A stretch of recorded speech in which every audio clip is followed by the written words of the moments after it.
வணக்கம். ஸ்லாங்கர் இன்ட்ரோ செய்திகள்.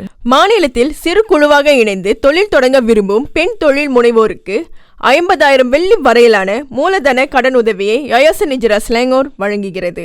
ஸ்லாங்கரில் உள்ள பெண் தொழில் முனைவோருக்கு, குறிப்பாக 18 முதல் 65 வயது வரையிலானவர்களுக்கு சிறு தொழில் தொடங்க டாருல் ஏசான் வணிக கடனுதவி திட்டம் நாடி மூலம் 50,000 வெள்ளி வரை நிதியுதவி வழங்கப்படுகிறது.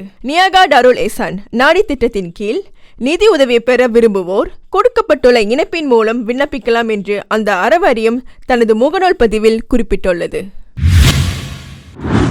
ஸ்லாங்கரில் உள்ள புஞ்சாலாமில் வசித்து வரும் திரு ரகுலன் மற்றும் திருமதி வள்ளியம்மாவின் மகன் கீர்த்திஷுக்கு விபத்து ஒன்றால் தலையில் ஏற்பட்ட பலத்த காயம் காரணமாக உடல் செயல்பாடு குறைந்துள்ளது.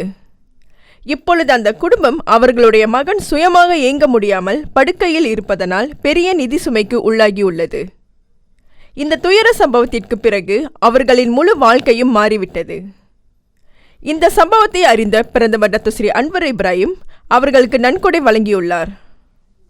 பிரதமரின் அரசியல் செயலாளர் டாக்டர் ஹாமட் ஃபர்ஹான் ஃபவுசி அக்குடும்பத்தை நேரில் சென்று பார்வையிட்டார். அக்குடும்பத்தின் நிதி சுமையை குறைக்கும் நோக்கிலான ரொக்க நிதி உதவியை வழங்கி அவர்களுக்கு ஆறுதல் கூறினார்.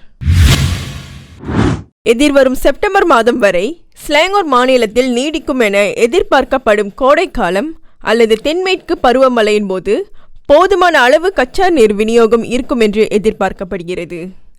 மாநிலத்தில் உள்ள 7 முக்கிய நீர்த்தேக்கங்களும் 90 விழுக்காட்டுக்கும் அதிகமான நீர் கொள்ளளவை பதிவு செய்துள்ளதாக உள்கட்டமைப்பு துறைக்கான ஆட்சிக்குழு உறுப்பினர் டத்தோ இஷாம் அசீம் கூறினார்.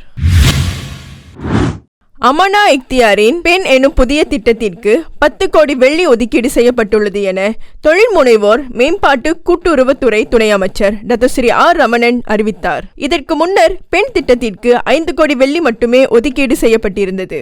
இப்பொழுது இந்திய பெண் தொழில் முனைவோர்களுக்காக அத்தொகை 10 கோடியாக உயர்த்தப்பட்டுள்ளது என்று அவர் சொன்னார்.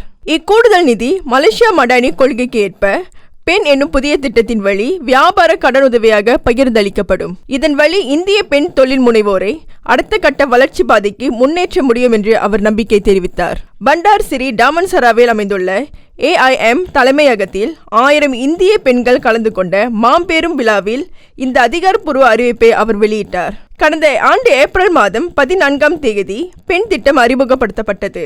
இதுவரை 6247 பெண் தொழில் முனைவோருக்கு 4,27,25,640 வெள்ளி வழங்கப்பட்டுள்ளது என்று அவர் சொன்னார்.